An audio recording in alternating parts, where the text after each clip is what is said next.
हेल' लोगोफोर हेल' रायजोफोर लोगोफोर फिन फैफिननाय जाबाय गुब्लानो नोंथांमोना गासिबो मोजाङैनो दं ना दे मोजाङैनो था हा आं दिनै चिरांनि खैला मैलानि गोजोनपुरिनि सासे दावगाफुनाय एक्टर बिथांनि मुङा जाहैबाय बिग्राय ब्रह्म आं बिथांजों रायज्लायगोन बिथाङा बेसेबां समनिफ्राय दासिम बेसेबां एलबाम गाखो बेसेबां सिनेमायाव गाखो बिथांनि आङो सुलाद लागोन आरो नोंथांमोननो फोरमायहरनाय जागोन आं बिथांखौ फन बुनाय समावनो नोंथांमोना आंनि चेनेलखौ जायफोरा साबस्क्राइब खालामाखै साबस्क्राइब खालामदो लोगोसे न'खरनि जाथि बंसनो शेयार खालामना हरदो दे प्लिज अन्नानै बेखिनि खामानिखौ माव आं नै दा बिग्राय ब्रह्मखौ फन थुनो नागिरदों हा बिग्राय ब्रह्म मोनबाय एगे टाइल रिं जाबाय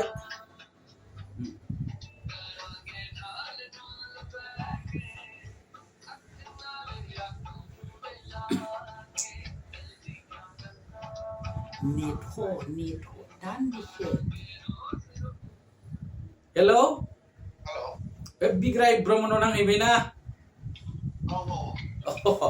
आङो फैलाव बसुमतारिलै फंबाय नोंनिया न'आ खैला मैला दृष्टिया जाबाय चिरां ओमफ्राय गोजोनपुरि होनदोंमोन गामिया थांद्राया ना माने एरियाया खैला मैला गोलैयो आरो ना गोग्लैथारला ना ए गोजोनपुरि नोङो जि जायगायाव जोनोम जादों बे जायगायाथ' आगोल बारा डेभेलप नङामोन नङा होमबा हाग्रामा दालां जानायनि उनाव ओमफ्राय एसे डेभेलप जालांबाय आरो साफाबो जाबाय थांबाय थायो जों ओरैहाय दा आङो बे खोथाखौ रायलायला आं नोंजों रायलायनो नागिरदों हारिमुनि बिखय एबा नोंनि कालसाराव आगान होनायनि सोमोन्दै नोंथ' जायखिजाया एलबाम फिल्मफ्राव गानानै जोंनि बर' हारिमुनि थफ्लाखौ एसे फेदेरदों एसेब्लाबो नङा होमबा थिग बिनि खोथानो रायलायगोन आচ্ছা नोङो बबे सनाव स्टेजआव एबा एलबामाव मोसाजेननाय आङो एक्चुअली मोसाजेननायाथ' ओरैनो स्कुल लाइफनिफ्रायनो 2012 मोसादों हाई स्कुलनिफ्रायनो औ हाई स्कुलनिफ्राय बेनि उनावहाय आं 2016 आवहाय मोनसे मुभि बानायदोंमोन मा दायनि साजा होननाय मा दायनि साजा 2016 आव शुटिं जानानै 2017 आवहाय रिलिज जादों बियो बेहाय नोंनि एगेन्स्टआव सोर दंमोन बै समावथ' सार बुंनो थाङोबा फ्राय लकेल गोजायानोमोन आर्टिस्टआ जोङो चिरां डिस्ट्रिक्टनि मिजिं नार्जारि होननाय दंमोन मिजिं नार्जारि फ्राय एसे खममोन आरो फुराना आर्टिस्टआ जों गोदान खालामनाय जादोंमोन माने नों जायगानि मानसिफोरखौ चान्स होदोंमोन आरोखि मोजां बिनि उनाव मा खालामा बिनि उनावहाय जोंनि चिरां डिस्ट्रिक्टनि बिथासन ब्रह्मनि मोनसे फिल्म गोरोन्थिया सोरनि होननाय मा ब्रह्म बिथासन ब्रह्म गितासन ब्रह्म पिटारसन चिरांनि चिरांनि बेयाव जों माखासे रलबो लाबाय प्लास एक्सन डाइरेक्सन बायदियावबो एसे हेल्प होबाय आरो नोङो नों माने एक्सनावबो एक्सपार्ट आरो एसे ओमफ्राय 2018 आव बिथोन होननाय मोनसे फिल्म ओंखारदोंमोन जोंनि चिरांनिफ्राय सचिन लाहारी बावबो मेथाइआव करिय'ग्राफारजों लोगोसे एक्सन डाइरेक्सन करिय'ग्राफबो खालामबावो नोङो माने बेनिफ्राय बिनि उनावहाय आङो फ्राय फिल्माव ओंखारनाया एसे खम जाबाय बेनि उनावहाय एलबाम बानायबाय फार्स्ट ओरैनो एलबामा जाहैबाय जोंना मेडाम सिंगार दङ सासे रुपा ब्रह्म होननाय सासे सिंगार दङ रुपा दिपा बिनि बे जोंनि फारसे दिपानि फिसाया गिटार दाम नामा? औ गिटार दामो औ मा नाम लायो? राइदाव औ आं लोगो मोनबाय मोननाया। दे ओमफ्राय फार्स्ट एलबाम गानाय जाबाय ओमफ्राय एलबाम गायै ओमफ्राय माने लास्ट एलबामा आंना दाख्लि 2021 आव रिलिज जादों सना दादेरनाय होननाय। सना दादेरनाय औ बे लास्ट एलबाम जानानै बिनि उनावहाय ओंखारथ'नाय जादों। दा माने नै दा जेबो आखायाव माबाफोर मिजिं थिना दंना नै दा? दाथ' खबर लाहरगासिनो। जाफिनसिगोन ना जों कर'नानि माबाया गैला नालाय। औ दा गैला सार। दा शुटिंआ आराम्भ जालायसिनसै। जागायलायसिगोन। आच्छा बे नोंनि बे केरियाराव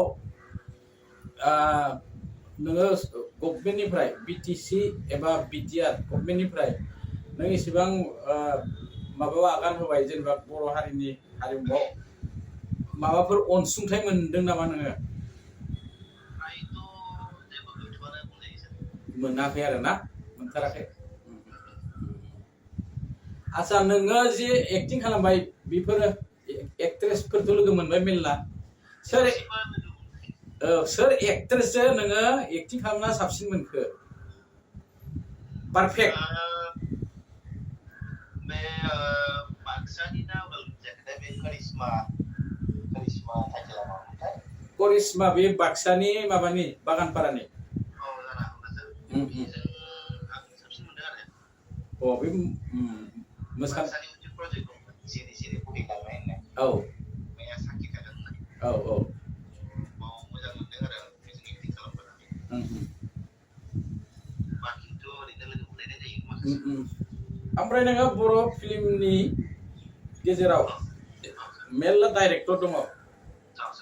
नोङो बे नुबायबो सिनेमाफोरखौबो नाया होमबा? सोर डाइरेक्टरखौ नोङो साबसिन मोजां मोनो? मथा मथि दा देग्लायनि जा बेसेबां फिल्म नायदों बे मस्लाहारिनिखौ साबसिन बायदि मोनदों आरो। सिनेमाया मामोन? आंथ' नुथ'वाखै। बिसम्बि बे दा गोदान रिलिज जानाय? औ गोदान रिलिज जानाय। मस्लाहारियाथ' मोजां खालामो।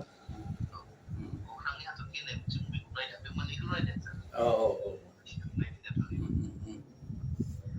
आरो ओमफ्राय आं एबार एसे अलप लदब प्रश्न सोंथिया लदब एसे।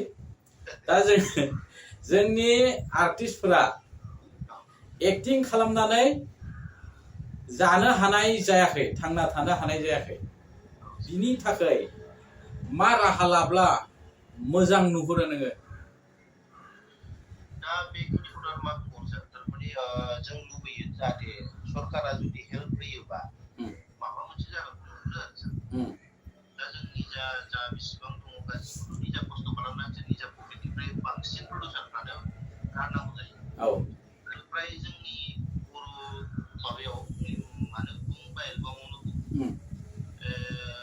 बहुद प्रडिउसारफ्रानो थारमाने लस जानायखौ नुहुरो। बे हिसाबै जुदि सरकारा जुदि माबा मोनसे हेल्पफोर होयोबा मोजां जागौ आरो। थांना थानायनि बेबो मोनसे राहा जाहैगोन आरो सरकारा जुदि हेल्प होयोबा मोजां। बेखिनियानो। ओमफ्राय नोङो बे एक्टिं खालामनाय गेजेराव ओरैबायसा मोनसे सम फैयो एक्टरफोरनाव जायखौ नोङो थैजासिम बावनो हानाय नङा। बेफोरबायसा माबा मोनसे एक्टिं खालामनाय गेजेराव एबा बबेबा एलबामाव शुटिंआव थांनायाव बबेबा फिल्माव थांनायाव बेफोरबायसा मोनसे गोसोखांथाव घटना दं नामा नोंहा जारिमिन बायदि? गोसोखांथावाथ' स्टार्टिंआवहाय थारमाने एसे एक्टिं खालामजेननायाव केमेराखौ नुजेननायाव बिराद लाजिदों थारमाने। एखेबारे माने एक्टिंआनो फैया प्लास आरो एक्ट्रेसबो थादेरबाय एसे मोनो आरो। बेबायदि माखासे बहुद जाथायफोर दङ शुटिंनि गेजेराव जानाय। खायसे केमेरा रल एक्सन होननाय लोगो लोगो बोरैबा दुरबल जालाङोना संख्रि होनाय। माने केमेरानि सिगांथ' बिराद आं हागोन दिनै खालामथारगोन आं जोबथिया। बाट केमेरानि मोखांखौ नुनाय लोगो लोगो एसे दस लागायो आरो। स्टार्टिंआव बे फिलिंसआ फैदोंमोन। बाट दा गैला आरो।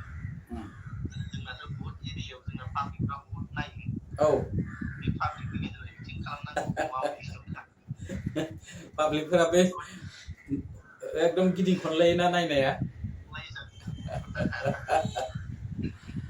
आच्छा जाबाय नोङो बे बर' फिल्मनि माबायाव गेजेराव सोर एक्ट्रेसखौ साबसिन मोजां मोनो नोङो? मथा-मथि दा शुटिंनि बेलायावहाय आङो लिपिकाखौहाय साबसिन मोनो आरो। लिपिका एक्टरफोरनि गेजेराव? औ आं लिपिकाजों फुजि बे एक्ट्रेसनि भितराव आरोखि एक्ट्रेसफोरनि गेजेराव आरो एक्टरखौबोथ' मोजां मोननांगोन ना नोङो सोरखौबा बांसिन मोजां मोननाय दंना एक्टर सासे सानै? एक्टराथ' फ्राय बेबायदि जोंना क'क्राझारनि सोरां दं। औ लिंसार गोदान जाखांफुनाय हिसाबै गोदान दावगाफुनाय हिसाबै बिसोरो मोजां खालामगासिनो। मोजां खालामगासिनो। दा नोंहा आखायाव मा मिजिं दं मोनसे नेक्स्ट प्रडाक्सन? नेक्स्ट प्रडाक्सनाथ' सार फिल्म मोनसे खालामनायनि मोनसे थांखि दं। औ खिन्थु एसे गिनायबो मोनो दा फिल्मखौनो बानायनो थारमाने मार्केटआबो बिराद गाज्रि सार। गाज्रि माने सिनेमा दिन्थिनो मोनाब्लानो गाज्रि माने परिबेस नांबायना सिनेमा देखायनो। थांखियाथ' दङ मोनसे बानायबावनायनि बे बेसेबांसिम आवगायो दे हामबाय गारनो नाङा नाजाबाय था।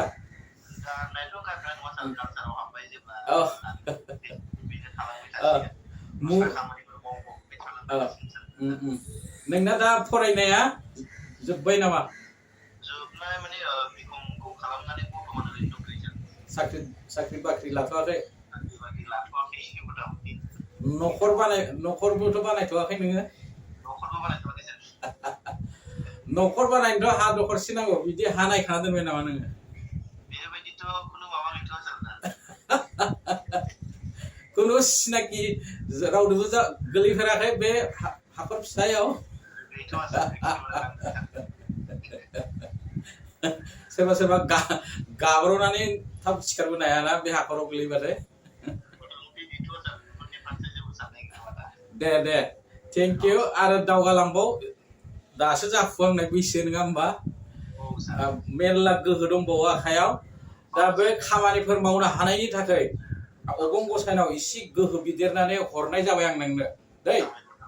औ दे होमब्ला जोंनि नायजाबखौ एसेयावनो दोनथ'नाय जानोसै। Thank you.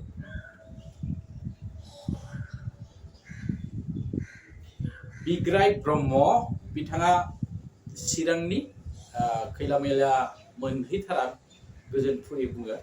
बिथाङा दावगाफुनाय सेहेरायाबो मोजां।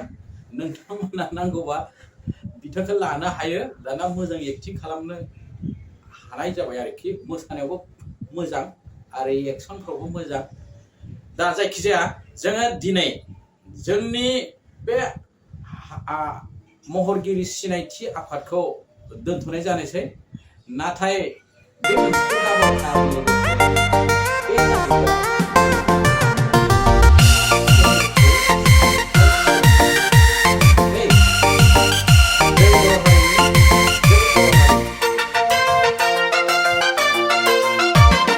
सना दोननाय ना मानाय नोंनि महरा हिरा लुदेरनाय ना मानाय नोंनि सोलेरा नायब्लाबो अहाला